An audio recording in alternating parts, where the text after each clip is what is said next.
2 jours plus tard, dans un café, Gonin aborda le sujet sans détour. Il évoqua les sentiments que Souquin aurait exprimés. Yuniel précisa que la veille, il s'était contenté de l'interroger à propos de son mariage secret, sans rien dire sur ce qu'il ressentait. Elle avoua encore avoir du mal à croire à tout cela. Ganon s'interrogea à voix haute sur les raisons qui poussaient Souquin à vouloir une relation sérieuse à ce moment précis. Yuniel répondit qu'il avait pris conscience de ses sentiments à cause de Junion.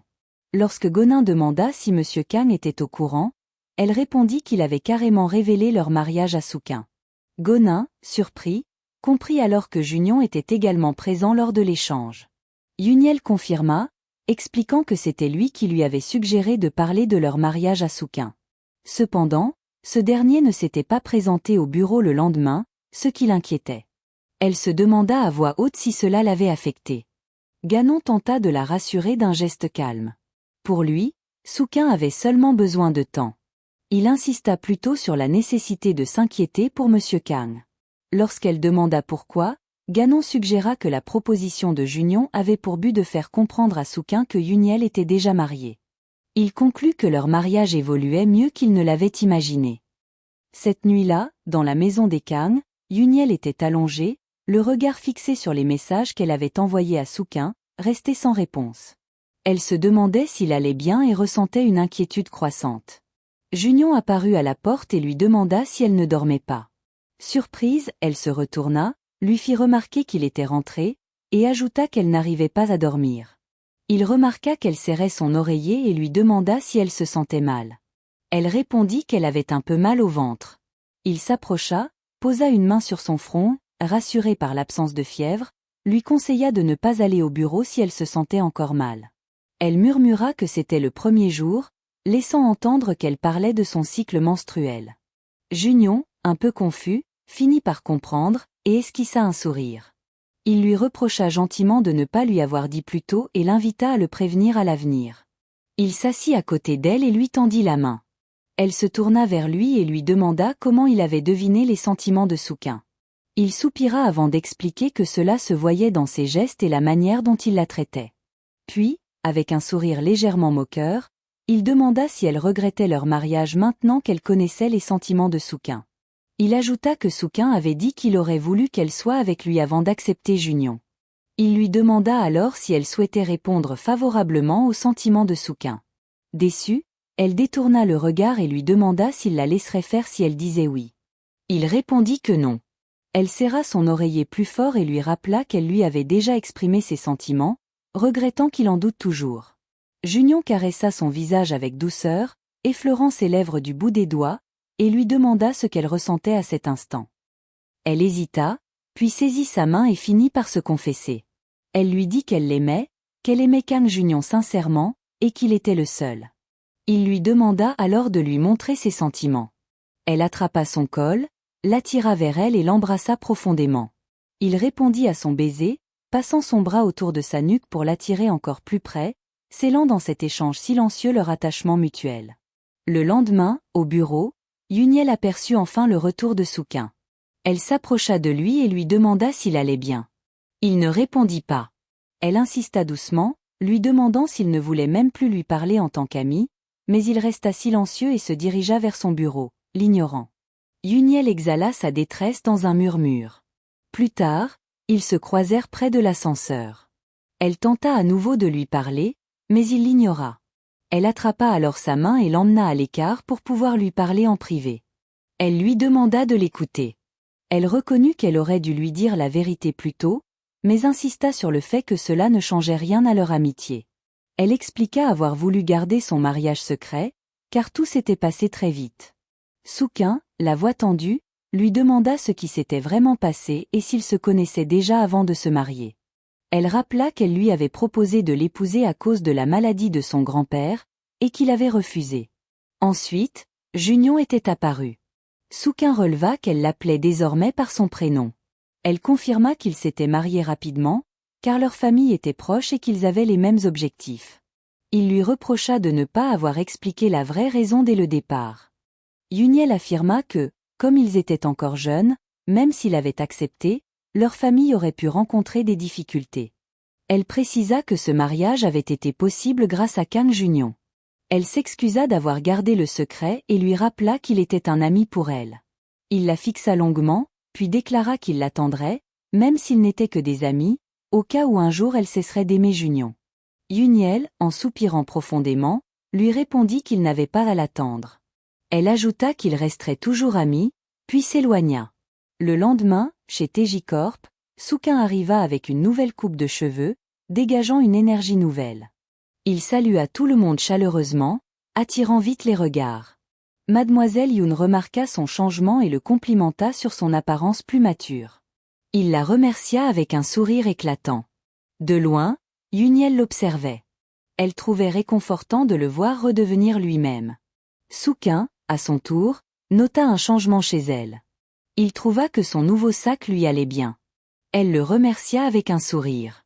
À ce moment, Yuniel reçut un appel de Junion. Après avoir brièvement échangé avec lui, elle se leva pour aller le rejoindre. Mademoiselle Yoon lui demanda si c'était Monsieur Kang. Elle affirma. Il lui avait demandé de lui apporter un café chaud à son bureau. Mademoiselle Yoon l'exhorta à se hâter. En la regardant s'éloigner, elle eut un regard pensif, comme si elle percevait quelque chose d'étrange dans la relation entre Yuniel et Monsieur Kang. À la cafétéria, Souquin commanda 2 cafés. Peu après, Mademoiselle Yoon arriva pour passer sa commande et insista pour payer le sien. Il lui exprima sa gratitude avec courtoisie. En remarquant les 2 tasses, elle lui demanda à qui était destiné le second café. Il répondit que c'était pour Yuniel, précisant qu'elle appréciait prendre un café après le déjeuner. Mademoiselle Yoon haussa légèrement un sourcil. Elle se rappela que lui et Yuniel avaient été convoqués dans le bureau de Monsieur Kang dès leur premier jour, ce qui n'était pas habituel avec les stagiaires. Elle demanda alors s'il avait un lien de parenté avec lui. Souquin répondit avec naturel qu'il n'en était rien. Ils étaient ses étudiants, et comme leur groupe avait obtenu les meilleurs résultats, ils avaient été sélectionnés pour le stage chez SOV. Elle hocha la tête en silence, puis ajouta qu'elle avait simplement pensé que l'un d'eux pouvait avoir une relation personnelle avec Monsieur Kang. Souquin, conscient de la réalité entre Yuniel et Junion, se contenta de sourire, déclarant qu'il ne lui déplairait pas d'être de sa famille. La conversation se poursuivit, et Mademoiselle Yoon évoqua le fait qu'elle avait été secrétaire du PDG avant de rejoindre Monsieur Kang, à la suite de la fusion entre SOV et TJ Corp. Pendant ce temps, Yuniel classait des documents lorsque son téléphone vibra. C'était un message de Junion, lui demandant de descendre au parking. Elle réagit avec irritation, lui rappelant qu'il lui avait dit de ne pas flirter au travail. Il nia en plaisantant, précisant qu'il l'appelait seulement pour lui demander de remonter quelques snacks. Elle se sentit soudain confuse et gênée. Elle répondit brièvement qu'elle arrivait, puis raccrocha. En arrivant près de sa voiture, elle lui demanda où se trouvait la boîte. Il répondit qu'elle était sur la banquette arrière. Elle la saisit, avec hésitation, lui demanda si c'était une manière de s'excuser pour ce qui s'était passé la veille avec Souquin. Junion lui tendit une autre boîte et lui dit qu'elle lui était destinée. Elle l'ouvrit et, à la vue du contenu, son visage s'adoucit. Elle le remercia avec émotion. Il expliqua que c'était une suggestion de Mingin, qui savait trouver de bonnes adresses. Elle fit le lien avec une phrase qu'il lui avait dite sur les hommes qui s'expriment par leurs actes. Lorsqu'elle lui rappela ces paroles, il fit mine de ne pas s'en souvenir, ce qui la poussa à gonfler les joues, légèrement vexée. Elle lui demanda ensuite s'il avait fait cela parce qu'elle lui avait manqué. Il répliqua que non, affirmant qu'il ne faisait que remplir ses devoirs d'époux. Il l'invita alors à remonter. Sur le chemin de l'ascenseur, elle le pressa à nouveau, mais il lui renvoya ses propres mots, lui rappelant qu'il valait mieux éviter de flirter au travail. Elle soupira intérieurement, se sentant un peu contrariée. Elle se dit que ce n'était pas elle qui flirtait, mais bien lui qui la taquinait. En arrivant au bureau, elle se figea en voyant Sujin. Celle-ci salua chaleureusement Junion, disant qu'il s'était écoulé du temps depuis leur dernière rencontre. Il s'étonna de sa présence. Elle expliqua qu'elle venait en remplacement de son père pour une réunion. Elle se tourna ensuite vers Yuniel, lui adressa un salut poli, et nota qu'elle avait oublié que Yuniel était en stage ici. Elle demanda où se trouvaient les autres. Son regard s'arrêta sur la boîte que tenait Yuniel. Elle reconnut la marque et affirma, en souriant, que Junion avait dû lui acheter cette boîte. Elle précisa ensuite que Monsieur Han avait dû informer Yuniel de sa venue. Après le départ de Sujin accompagné de Junion, Yuniel resta un instant sans bouger, les yeux fixés sur eux. Monsieur Anne s'approcha alors d'elle pour lui demander de ranger les boîtes dans la réserve. Plus tard, Monsieur Anne revint avec des pâtisseries pour tout le personnel. Il expliqua que c'était un cadeau de Monsieur Kang pour Mademoiselle Sugin. Les collègues commencèrent à faire des remarques flatteuses à son sujet. Certaines la trouvèrent très belle, d'autres affirmèrent que Junion et elle formaient un couple parfait. On loua également le geste romantique de Junion. Yuniel écoutait ses propos en silence, la gorge serrée. En fin de journée, Souquin s'approcha d'elle. Il lui demanda si elle rentrait chez elle ou attendait Monsieur Kang. Elle répondit qu'il semblait occupé. Il rappela que sa réunion s'était terminée depuis un moment, ce à quoi elle répliqua qu'il avait peut-être encore des choses à faire. Il partit ensuite en lui disant qu'il s'en allait. Elle se prépara elle aussi à partir. En regardant vers le bureau de Junion, elle se demanda s'il travaillait encore, et pourquoi il ne lui avait envoyé aucun message. Une pensée la traversa alors, peut-être était-il encore avec Sugin. Les portes de l'ascenseur s'ouvrirent, et Junion apparut, élégant comme à son habitude. Elle lui demanda s'il était toujours au bureau. Il ne répondit pas. Il l'attira dans l'ascenseur, entrelaça ses doigts aux siens, et lui serra la main. Elle le réprimanda, craignant qu'on les voie, mais il affirma que cela ne le dérangeait pas, car on penserait simplement qu'ils étaient ensemble. Il lui demanda si elle le cherchait. Elle répondit qu'elle était simplement curieuse, ne l'ayant vu nulle part. Il ajouta, sur un ton moqueur, qu'elle pensait peut-être qu'il était avec Sugin. Elle répondit brièvement, avant de courir vers la voiture, en se demandant s'il savait ce qu'elle ressentait vraiment. Arrivée à la voiture, elle aperçut une autre boîte de gâteaux. Elle nota qu'elle n'avait pas eu l'occasion d'y goûter plus tôt. Il lui demanda ce qu'elle avait ressenti lorsque tout le monde avait mangé son gâteau. Elle répondit qu'elle avait eu l'impression qu'on lui avait pris quelque chose. Il l'encouragea alors à manger celui-ci pour qu'il ne lui soit pas enlevé. En ouvrant la boîte, elle sourit en voyant son nom écrit sur le gâteau. Elle lui demanda s'il venait juste de l'acheter. Il répondit qu'il avait dû y mettre une étiquette pour qu'on ne lui prenne pas. Elle sourit doucement, puis déclara qu'elle devait montrer cela à ses parents. Junion fronça légèrement les sourcils. Il lui répondit qu'elle n'avait pas besoin de le faire et lui demanda de le manger maintenant, menaçant à la plaisanterie de le manger à sa place. Elle esquiva, puis affirma qu'elle le mangerait, puisqu'il le lui avait offert. Après une bouchée, Junion s'approcha, essuya le coin de ses lèvres du pouce, et murmura qu'il allait prendre le sien, avant de l'embrasser pour goûter le gâteau à son tour. Le lendemain, en entrant au bureau, Yuniel perçut un changement dans l'attitude des gens autour d'elle. Des murmures circulaient, accompagnés de regards furtifs. Curieuse, elle alla voir Souquin. Elle lui demanda s'il s'était passé quelque chose en lien avec elle. Il hésita, puis se pencha vers elle et mentionna avoir entendu des propos de la part de la seigneur Yongmi. Il ajouta que Monsieur Han avait fait certaines remarques la veille en distribuant le gâteau. Encouragé par Yuniel, il finit par révéler ce qu'il avait entendu. Monsieur Han aurait dit qu'elle s'interposait entre Sugin et Monsieur Kang, et qu'elle flirtait avec lui à cause de sa richesse. Yuniel resta figée, le visage impassible, alors qu'elle écoutait les paroles de So. Après un moment de silence, elle retrouva sa contenance. Sa voix, froide et mesurée, brisa l'air. Elle demanda, en se désignant du doigt, si elle était désormais perçue comme celle qui dérobe un homme à une femme perçue comme gentille. So acquiesça d'un ton direct, tout en ajoutant qu'elle n'avait pas à s'inquiéter. Elle répondit avec assurance qu'elle ne le ferait pas. Le stage touchait à sa fin, et elle n'avait aucune intention de provoquer un drame avant son départ. So hésita un instant, avant d'évoquer la proximité apparente entre Junion et Sugène. Il insinua que si cette dernière ignorait l'existence du mariage, sa réaction restait compréhensible. Les yeux de Yuniel s'écarquillèrent, surprise par cette remarque. Pendant ce temps, Mademoiselle Yoon annonça l'arrivée de Sugène. Celle-ci entra dans le bureau avec une élégance maîtrisée. Sa présence attira aussitôt l'attention. Elle salua le personnel avec chaleur. Yuniel l'observait, son esprit submergé par une cascade de pensées. L'idée d'un lien entre Sugène et Junion lui traversa l'esprit, mais elle la repoussa rapidement. Elle se convainquit que Junion n'aurait rien à lui cacher. Sugène s'approcha avec entrain. Elle exprima son regret de ne pas faire partie de leur groupe, puis saisit la main de Yuniel avec emphase. Elle déclara que Yuniel était une amie très proche, précisant que lors de vacances passées à Gam avec Junion, elle était également présente. S'adressant au reste de l'équipe, elle remercia chacun de prendre soin de sa « chère amie ». La secrétaire Yoon, polie, s'approcha pour signaler que la salle de réunion était prête.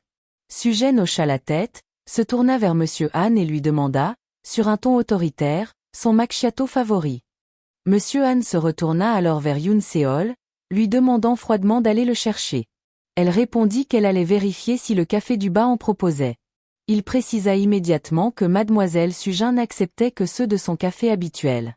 Avant que Yoon Seol ne puisse ajouter un mot, Soo-Kyun leva la main et se proposa de s'en occuper, affirmant connaître l'adresse. Sujène, légèrement contrariée, adressa un regard désapprobateur à Monsieur Han. Elle le reprit calmement, soulignant que, même s'ils étaient stagiaires, ils restaient ses amis et ne devaient pas être traités de cette manière. Monsieur Han s'inclina, lui présentant ses excuses. Avant que quiconque ne quitte la pièce, Minjin fit son apparition, une tasse à la main. Il tendit à Sujène son macchiato préféré. Alors qu'elle s'éloignait, Monsieur Han murmura que le directeur Kang avait probablement demandé à Minjin de lui apporter le café, connaissant les préférences de Mademoiselle Sujin. Peu après, la secrétaire Yoon annonça à Jignon que Mademoiselle Sujène était arrivée. Il soupira, réalisant que son père ne viendrait pas non plus ce jour-là. Il se leva, prêt à la rejoindre. En traversant les couloirs, il surprit une conversation.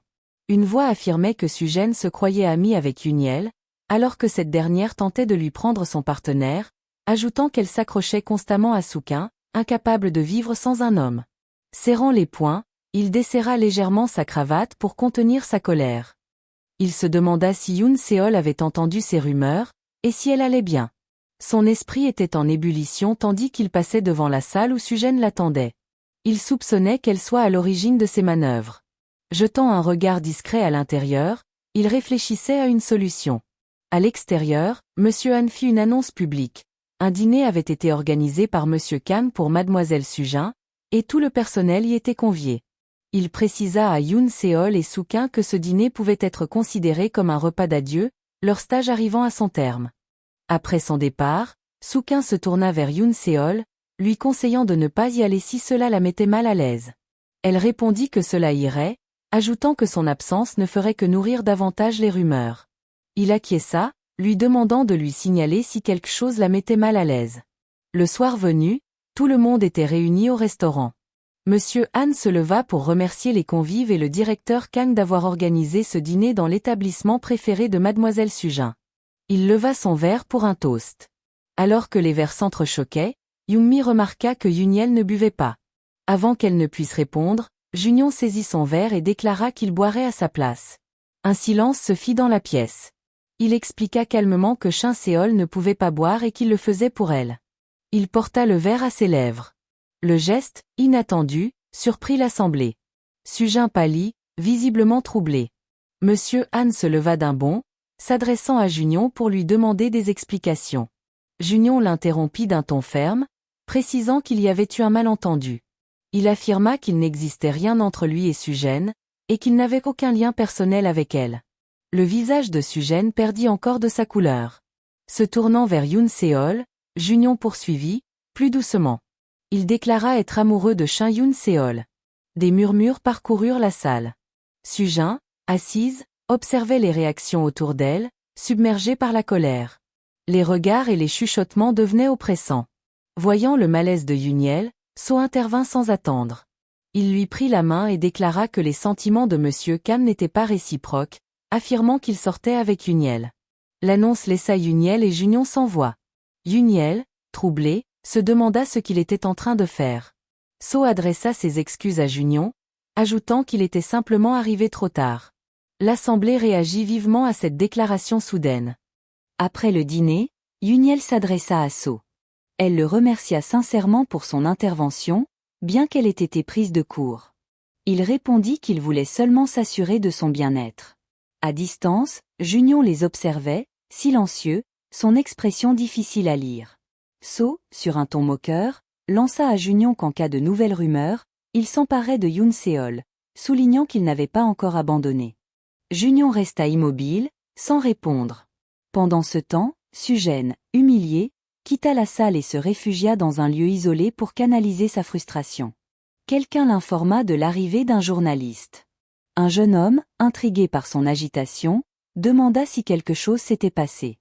Elle leva son verre avec un sourire en coin et déclara qu'elle souhaitait créer une histoire. Le jeune homme, surpris, rappela qu'elle faisait habituellement appel à eux pour étouffer les affaires. Elle précisa que cette fois, elle avait besoin d'un scandale, et que le premier scandale de Sugène serait celui d'un mariage. Le lendemain matin, à la résidence des Kang, Junion et Yuniel s'éveillèrent l'un contre l'autre, dans un calme encore habité par la nuit. Lorsqu'elle ouvrit les yeux et aperçut Junion allongé à ses côtés, elle lui demanda s'il comptait s'entraîner ce jour-là. Il esquissa un sourire léger et la taquina, affirmant qu'il en aurait bien envie, mais qu'il avait mal au bras, à cause d'elle. Prenant ses paroles au sérieux, elle se redressa, visiblement inquiète, lui demandant où il avait mal tout en examinant doucement son bras. Lorsqu'elle comprit qu'il plaisantait, elle plissa les yeux, agacée par sa malice, et resserra doucement ses bras autour de lui. Il répondit simplement que sa femme était trop attentionnée. Il se leva, lui prit la main et l'invita à le suivre. Il voulait lui montrer l'endroit où il s'entraînait. En marchant à ses côtés, Yuniel exprima une inquiétude. Elle parlait des rumeurs, et de la possibilité que Sugin découvre leur mariage. Junion, en guise de réponse, serra sa main. Il la rassura en expliquant que Sugin n'était motivé que par la jalousie de ne pas avoir obtenu le stage chez SOV, et que ses ragots commençaient déjà à s'estomper.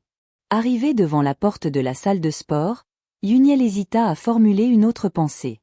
Elle ne s'attendait pas à ce que Sugène soit aussi obsédé par lui. Junion se montra catégorique et affirma qu'il n'en tenait pas compte. Lorsqu'elle pénétra dans la pièce, Yuniel observa l'espace avec étonnement. L'équipement était complet, bien organisé. Elle lui demanda s'il s'y entraînait quotidiennement.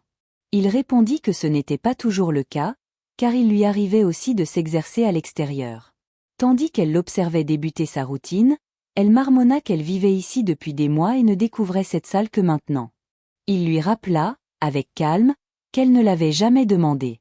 Elle répondit en relevant un sourcil qu'il lui faudrait donc poser des questions pour connaître certaines choses.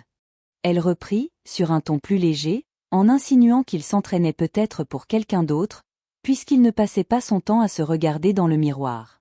Il interrompit son exercice, la fixa un instant, puis déclara qu'il était temps pour elle aussi de faire du sport. Il l'invita à monter sur la machine. Alors qu'elle commençait à marcher, elle exprima une réflexion. Elle trouvait qu'il ne se connaissait pas encore si bien, et lui demanda s'il ne souhaitait pas en savoir plus sur elle.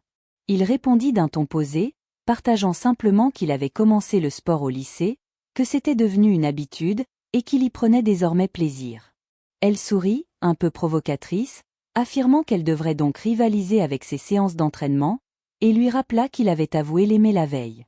Junion éclata de rire, sincèrement, comme elle ne l'avait encore jamais vu. Elle se détourna alors, feignant de bouder, affirmant qu'elle détournerait le regard s'il n'était pas capable de le redire. Il la regarda, plus sérieux, et prononça clairement qu'il l'aimait, appelant son nom complet. Elle resta figée, émue par la soudaineté et la sincérité de ses mots. Plus tard, ils décidèrent de rendre visite au grand-père de Yoon Se-yeol. Jun Seo, le petit frère de Junion, les accompagna, son stage étant désormais terminé. Madame Kang, soulagée par la fin de cette étape, leur souhaita bon voyage. Elle les regarda s'éloigner, satisfaite que la présence de Yoon Se-yeol ait renforcé les liens familiaux de son fils. Sur la route, Yuniel et Juno étaient installés à l'arrière et discutaient avec légèreté. Junion, au volant, les observait en silence, son visage empreint d'un certain sérieux. Lorsqu'ils s'arrêtèrent un instant, Yuniel lui demanda s'il était fatigué. Il répondit qu'il devait simplement vérifier le véhicule. Elle proposa alors d'aller chercher quelques encas avec Juno, mais il déclina fermement. À leur retour, elle s'enquit de l'état de la voiture. Il répondit qu'elle allait bien, mais précisa que c'était lui qui n'allait pas très bien. Il ouvrit alors la portière du siège passager, annonçant que Juno était assez grand pour rester seul à l'arrière, et demanda à Yuniel de s'installer devant. De nouveau sur la route, Yuniel lui tendit son café. Il le prit, et son humeur sembla s'apaiser. Lorsqu'ils arrivèrent chez son grand-père, elle se précipita pour l'embrasser. Elle s'excusa de ne pas être venue plus tôt. Son grand-père la serra contre lui, puis accueillit chaleureusement les deux frères Kang. Tandis que Yuniel et Juno entraient dans la maison, le vieil homme s'adressa à Junion, l'invitant à discuter à l'écart. À l'extérieur, il entama la conversation.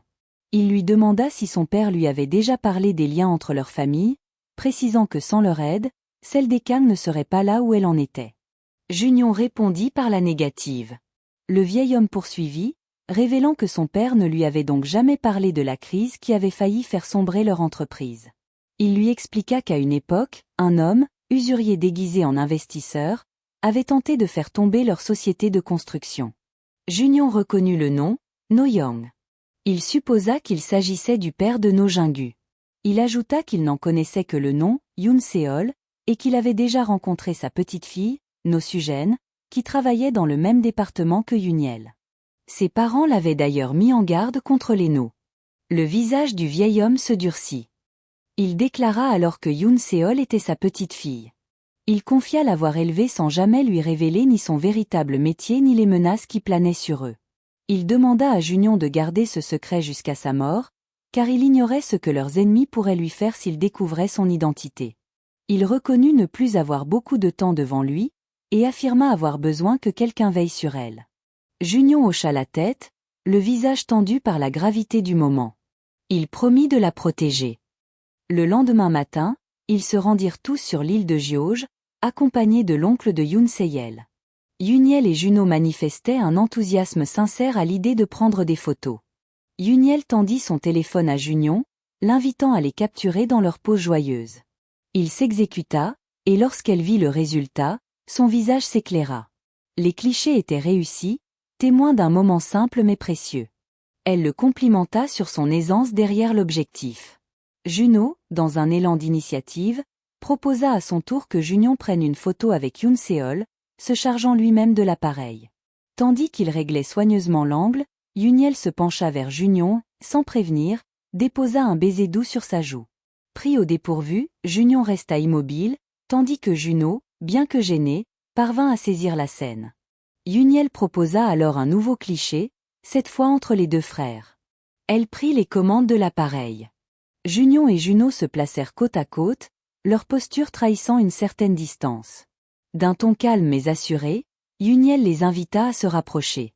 Junion passa un bras autour des épaules de son cadet, et la photo ainsi prise capturait une rare complicité fraternelle. Plus tard, en marchant sur l'île, Juno ne quittait pas l'image des yeux. Il confia à Yuniel qu'il n'avait pas eu de photo avec son frère depuis longtemps, la remerciant d'un sourire sincère. Elle perçut une émotion discrète dans ses mots. Elle s'étonna doucement de la distance apparente entre les deux frères. Juno, après une légère hésitation, expliqua que cela pouvait venir de la différence d'âge ou du rythme de travail de Junion. Il lui demanda néanmoins de garder cette confidence pour elle.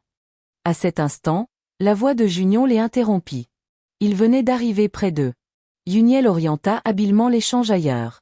Junion entoura alors ses épaules de son bras, lui suggérant de se reposer pendant qu'il s'occupait de Juno. Pendant que Yuniel s'éloignait, Junion s'adressa à son frère pour savoir s'il avait attrapé quelque chose. Jun Seo répondit que non. Junion proposa alors de l'aider. Après quelques essais patients et un effort commun, Juno parvint enfin à attraper un petit poisson. Son visage s'éclaira, exprimant une joie simple et communicative. Alors que le soleil descendait lentement sur l'horizon, Yuniel les rejoignit. Ils s'assirent ensemble, observant le ciel s'embraser lentement. Yuniel murmura que cela faisait longtemps qu'elle n'avait pas assisté à un tel spectacle, évoquant la beauté intacte du lieu. Junion détourna lentement les yeux du paysage pour les poser sur elle. Il invita Juno à tourner le regard, puis se pencha vers Yoon Seol, réduisant la distance entre eux, et l'embrassa tendrement, en silence, dans la lumière déclinante de l'île. Plus tard, pendant le dîner, Junion servit à Yoon Seol une portion choisie avec soin. Sa tante, attentive au moindre geste, fit remarquer combien elle se sentait rassurée de l'avoir ainsi entourée. Son grand-père, observant la scène, partagea ce sentiment. Il déclara que Junion lui rappelait son père et son propre père, et que cette ressemblance le confortait profondément. Après le repas, Juno partit se coucher. L'oncle de Yuniel appela ensuite tout le monde au salon, à la demande du grand-père. Yuniel sentit une tension s'installer doucement en elle, pressentant ce qui allait être dit.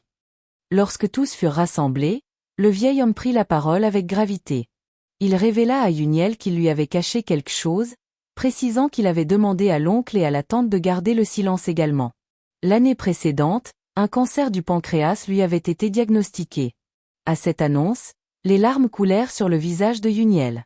Elle se blottit contre lui confiant qu'elle était déjà au courant, après avoir surpris une conversation par hasard. Elle avait pourtant fait le choix de ne rien dire. Il la serra dans ses bras avec douceur, lui disant qu'il comprenait son inquiétude. L'atmosphère dans la pièce se fit plus lourde. Les regards s'embuèrent, les silences s'allongèrent. Yuniel, la voix tremblante, lui assura qu'il ne devait pas s'en faire pour elle, qu'il devait désormais penser à lui. Le vieil homme esquissa un sourire teinté de fatigue. Il déclara avoir eu une vie longue et qu'il avait accueilli la nouvelle avec une certaine sérénité. Désormais, avec Junion et sa famille à ses côtés, il se sentait apaisé. Dans un dernier murmure, les yeux brillants d'émotion, il confia qu'il n'éprouvait plus aucune peur.